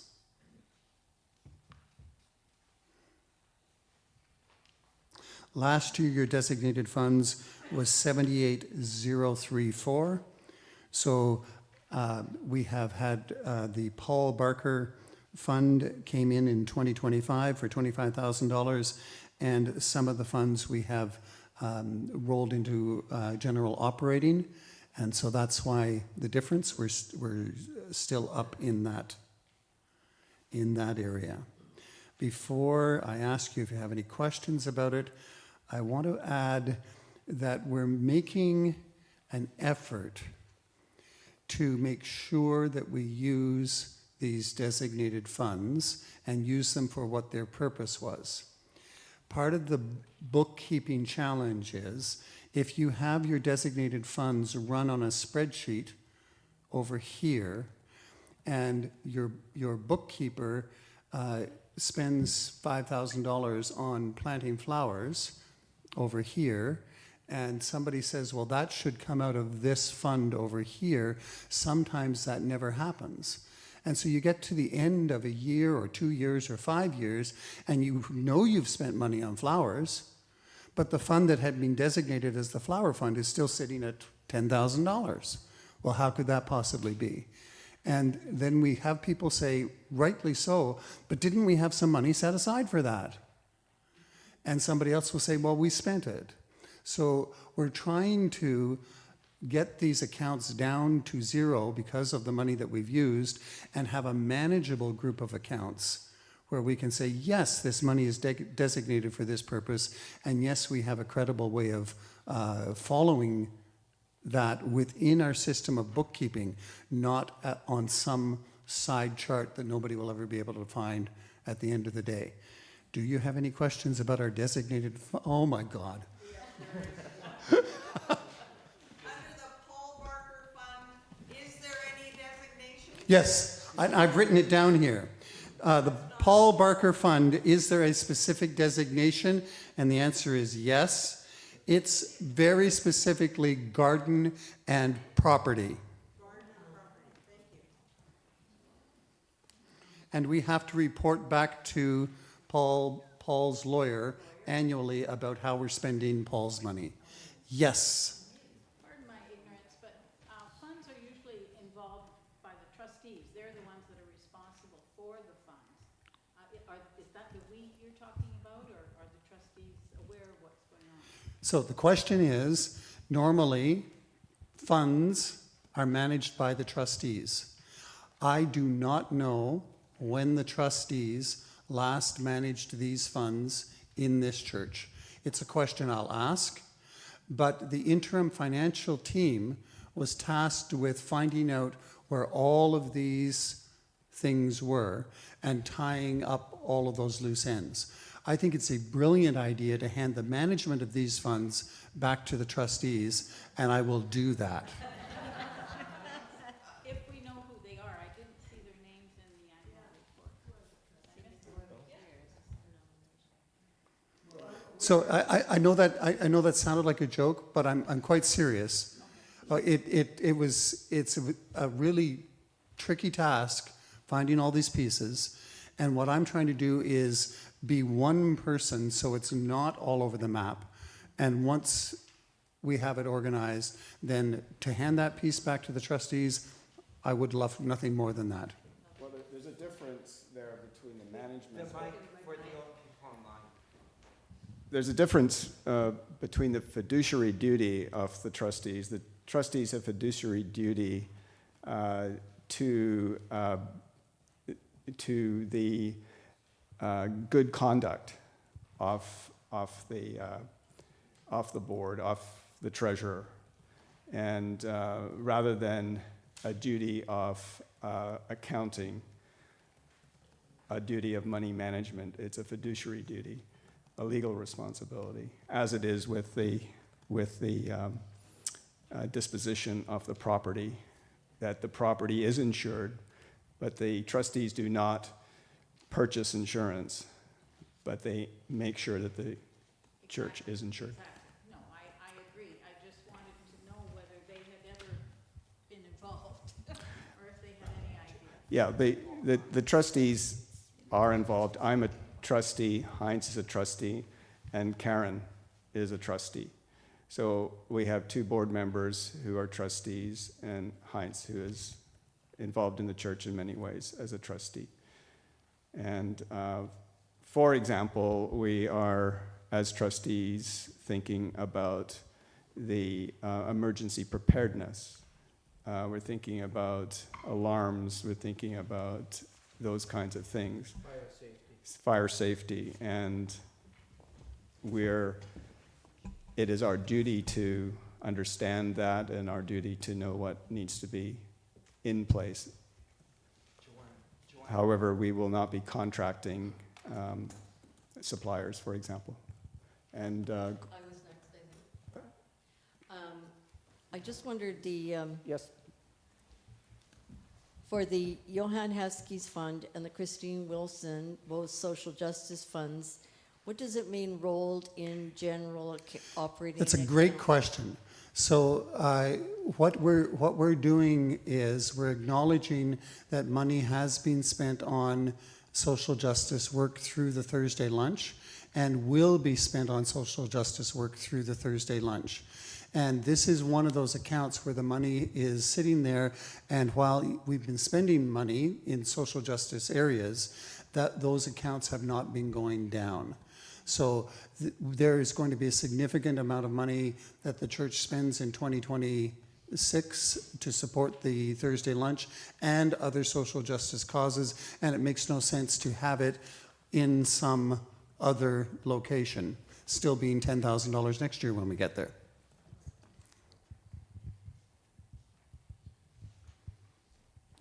So I'm flipping over to the next page.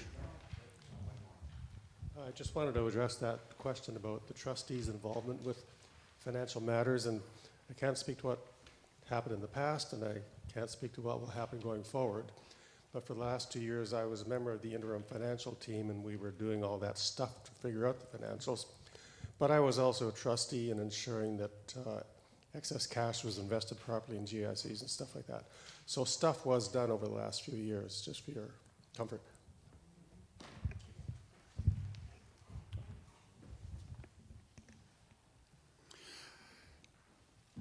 My work as treasurer since I started has been in 3 main areas. One is to get to know what is going on with the church's finances and to work with checks and balances, bookkeeping, and I want to talk about them just for 1 second.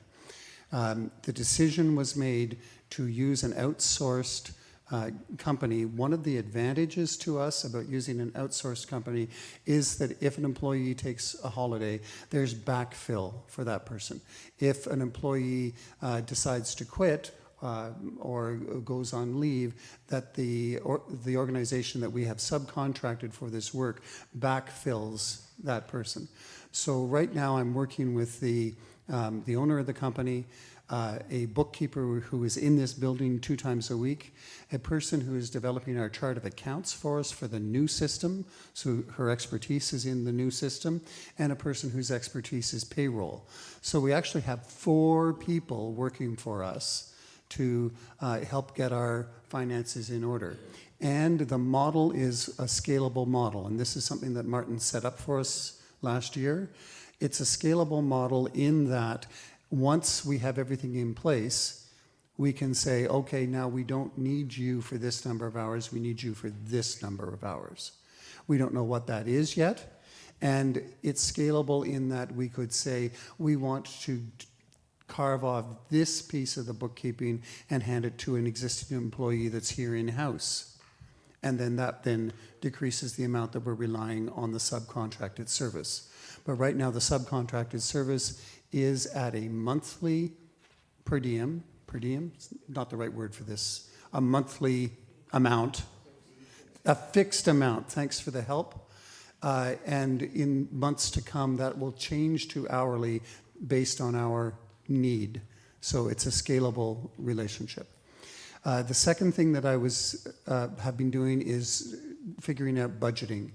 And this year, what I did was, rather than just rely on what happened last year, I went to every single ministry and said, what do you want to accomplish this year? And the concept is, rather than saying we have this bucket of money and we have to divide it up in such a way. It's, Kelby, how do you expect the arts ministry to perform? And Joanne, what are your expectations for what's the money coming in? What's the money going out? Oh, we're not spending enough on food. Well, instead of saying we don't have that money, let's up the amount of money to the amount that Joanne thinks it should be fairly, and then make the budget to support the ministry that we have as a congregation decided to move ahead with. So those conversations were my January to March conversations with each and every ministry in the church, and that's how the budget was built. When you look at the budget, we're coming up to that in a second. No, I won't say that because we're not there yet.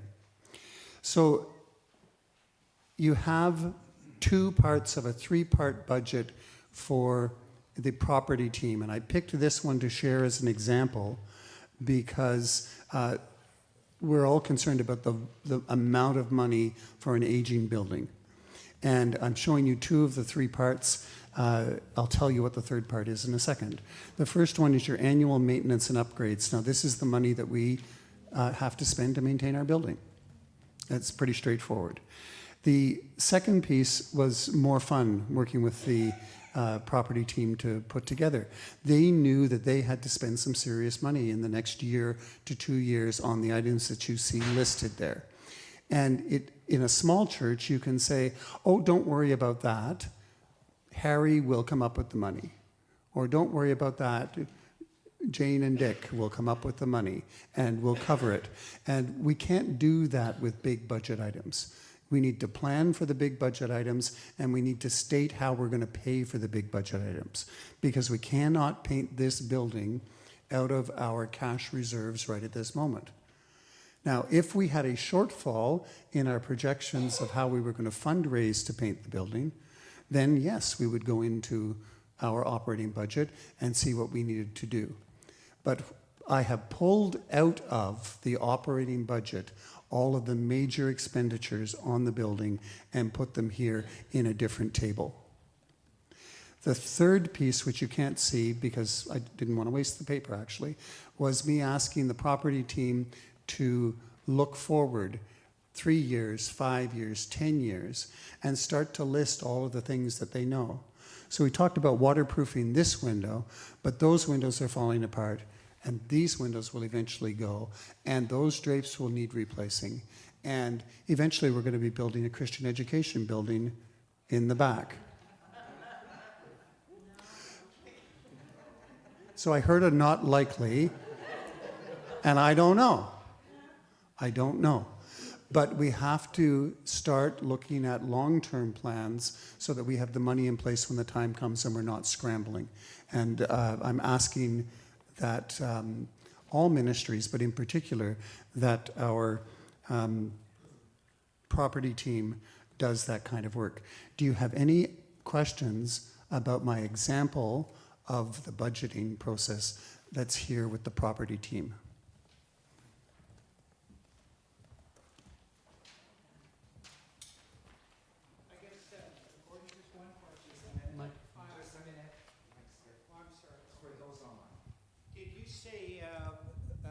Up to 5 years for the third forward-looking?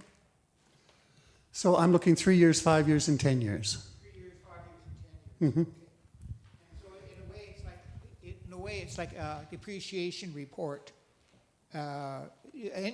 Engineers, I'm with Estrada, and we just hired a very good firm out of Vancouver, and they did actually a 30-year projection, but it involved engineers coming in. Now, if that was an expense for the property committee, would that be something that we could fund? Yes, and we are already funding those kinds of reports. So Martin, one of his biggest and most fantastic roles here is going around the building and see what's needed and getting the experts in to give us the information. And not in this past year, but in the year before, we actually spent a sizable amount on a report. What it was is not on the top of my head right now. But yes, there are funds available to do that kind of projecting work. which brings us to the budget. So I'm taking you to the bottom of the budget right away, and I'm saying, somebody's going to bring it up, so I'm bringing it up now. Surplus deficit, you'll see the $30,000 surplus there. The number is wrong.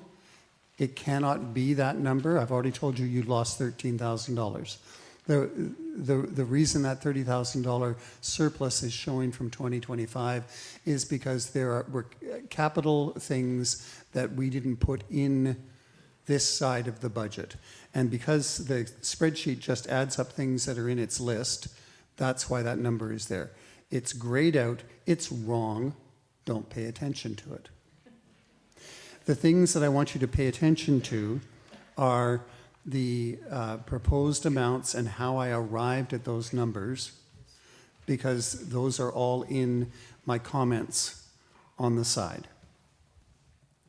And I'm projecting an $11,000 deficit for the current year, and I want to say that we're already on track with a number of our revenue streams to exceed what the expectations are. And a budget being what a budget is, we're already on track to be spending less money in some areas than we have projected to spend money on. A budget is your permission to carry on with the work. I'm here to answer questions about the budget. Yes? Can you explain the line item of hospitality, the $3,000? Yep. Can you explain the $3,000 in and out on hospitality? Yes. So, and I wonder if that number didn't get improved as we went along. Just bear with me, will you please? So in the bottom, you'll see it says 4850 now in the expenses for hospitality, not 3,000. So I'm on the last page. Yeah, I was on the first page. Okay, and the first page, great. So hospitality, we often just thought of it as the coffee and snacks at Sunday service. But we've been asking the hospitality team to do things like the pancake supper. We've been asking the hospitality team to work on the parking lot beef in a bun activity. When those events happen, the bowl is out and there is revenue produced. Not a problem?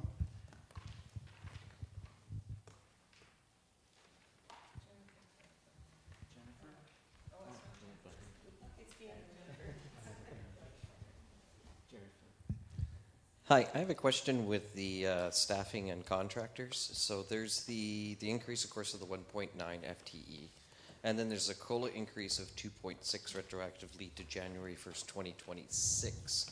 When does our COLA go into effect for this year? I normally calculate it in, say, November. Does that go into effect at the beginning of the next year, or is that going to be added later on? So we have calculated this being January 1st as to when the increase started. Now, I need to know if I answered your question or not. Mostly it's just that aspect of, like, when the cost of living comes out in this coming November, does it go into effect onto all the wages at that time, or does it go into effect in the 2027 year? It's going into effect January 1st, 2026. Yeah, that's when, okay, but we won't have any changes to that until the next year. That's correct. And thanks for sticking with me. Sometimes understanding a question is a tricky bit of business. Thank you.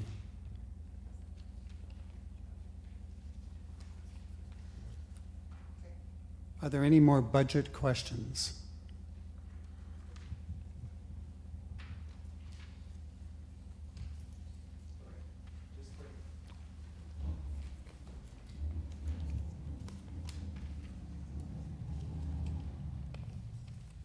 Under expenditures.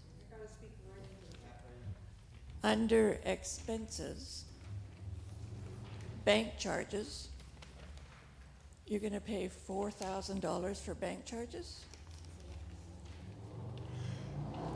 Bank charges will likely include, and I'm sorry that I did not put this here. Bear with me. It's the first item under office and admin. Bear with Bank, me. Visa charges, Canada Help charges. Yes, the answer is yes. That's a lot. Well, so you have bank charges and Canada Helps, and anytime we take money in, there's a fee taken off of it Okay. through Canada Helps. Every Okay. time we tap the square, there's a fee taken off the square. Okay. Franklin has.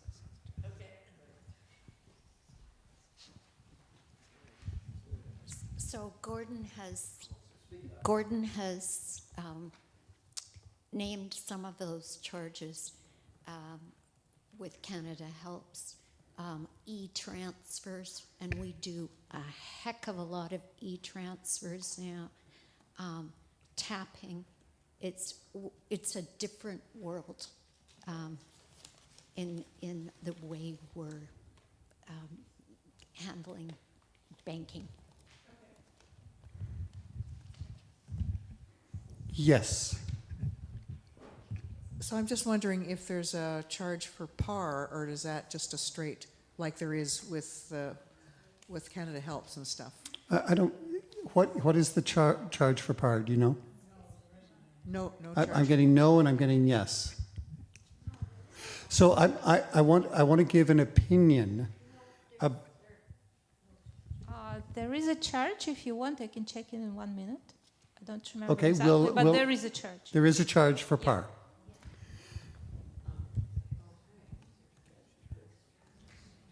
Can I? I don't know. Yes, it is my place. I'm going to say it anyway. So the treasurer has left and Gordon has come to the mic. Gordon, I can specify there is no charge for the members of the congregation, but James Bay United Church is then charged out of this money for PAR. Thank you. So, Gordon talking about Canada Helps. I like to use Canada Helps. And I don't think of it as the church got $96 instead of $100. I think of it as the church got $96 that they wouldn't have got. Because I'm flying to Austria on those points to see my grandchildren. So that's the way I'm going to pay. And so instead of thinking you lost $4 off of my 100, think of it as you got my 96. So I'm not worried about those fees. It's the cost of doing business.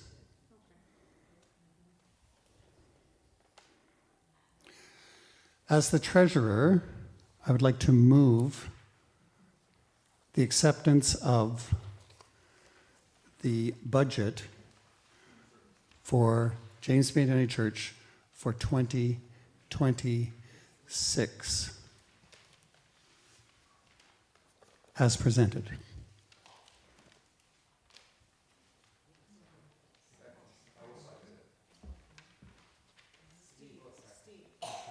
Steve Nicola has seconded the motion.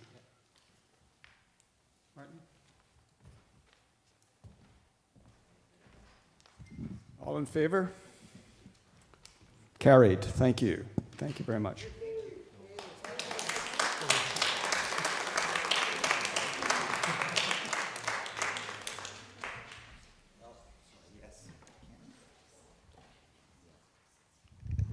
On behalf of us all, where are you, Gordon? There.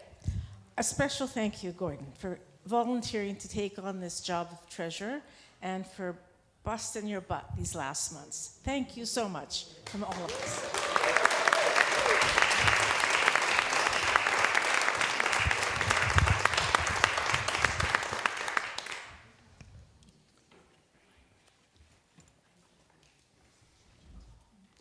So our next motion is to receive the 2025 annual report. Have somebody move that? Charlotte? Second? Franklin, thank you. Any discussion? All in favor? Carried. Thank you. Next on our agenda are board nominations for 2026-27. They are Scott Jensen as chair, Martin Stewart as past chair, Darcy McPherson as secretary, Gordon Miller as treasurer, Colleen Nickel, member at large, Marg Lunan, member at large, Diane Monteith, member at large, Andre Fontaine. Pardon me? Yes, and Andre Fontaine, M&P representative, and Jim Cuthbert, member at large.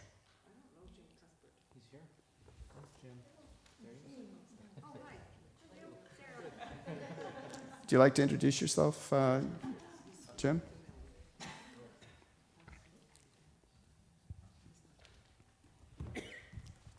Good evening, everyone. I realize the time is moving on, so I'll just mention that my church history involves the United Church as well as the Anglican Church and a little bit of my experience with the Catholic Church in my time. I understand that initially I've been asked to look at a liaison role, possibly focused on our Tuesday night successful jazz event, and then touching on Wednesday night, which is community choir I attend both regularly, so I may be able to play a role there.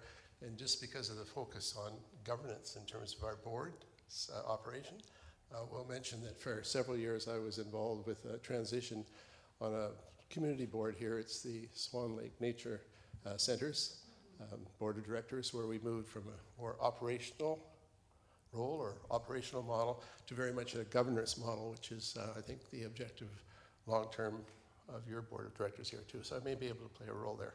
Thanks very much.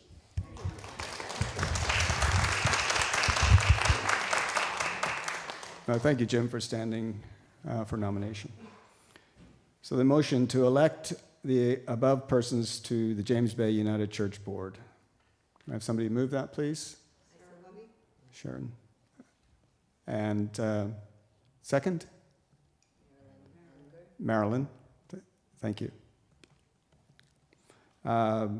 Any discussion? All in favor? It's carried. Thank you very much.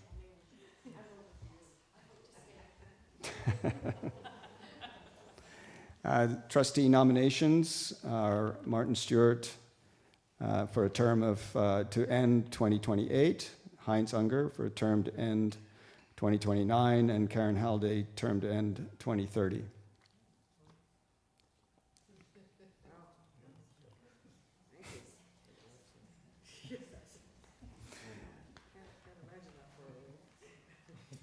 Okay, so the motion is to re-elect the above persons as trustees for the term specified. Do we have somebody to move that? Okay, thank you.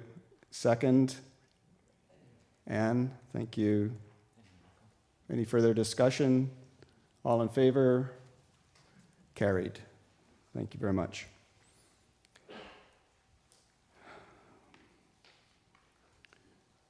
Well, it's been quite an evening.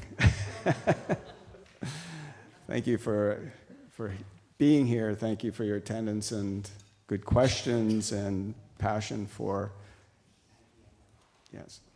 And I will ask Sarah to just reflect a little on being in the audience and what she heard.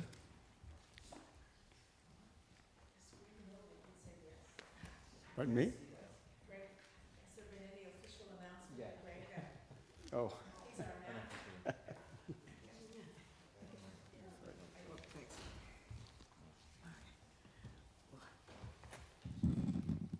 Yep, those knees don't loosen up at all when you sit down for a while. This has been such a brilliant evening. This is, I don't know, I come to these every year, and it feels like this year much smoother, and I can just really feel the sense of community and the respect and the care that is held here. We've covered a lot of ground this evening, which I won't go over, but just a big thank you to everybody who shows up in whatever capacity, and especially for the people sitting up front who are being blinded by that light. I I was aware of it when we had the choir at Easter up there. Yeah, it's pretty amazing. So thank you everyone who participates, and thank you everyone who's stepping down from various things that they've been doing to move into doing something else.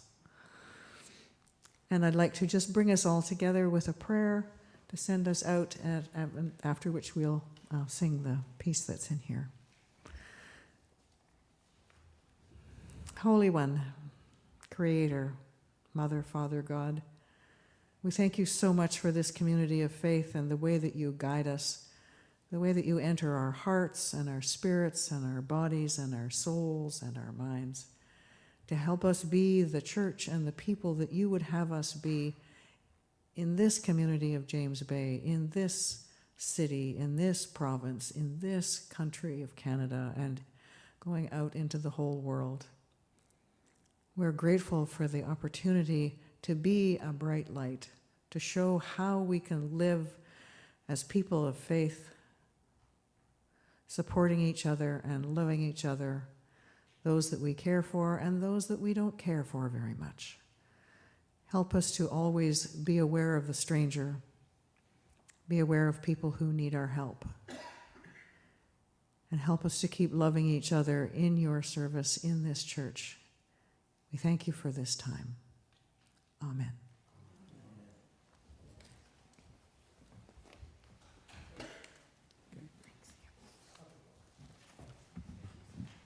So final thanks go to Maggie Enright from Pacific Region. Thank you very much, Maggie, for joining us this evening and for your contributions. So with the singing of this next hymn, we declare the 2025 AGM adjourned. The closing hymn is Voices United 578.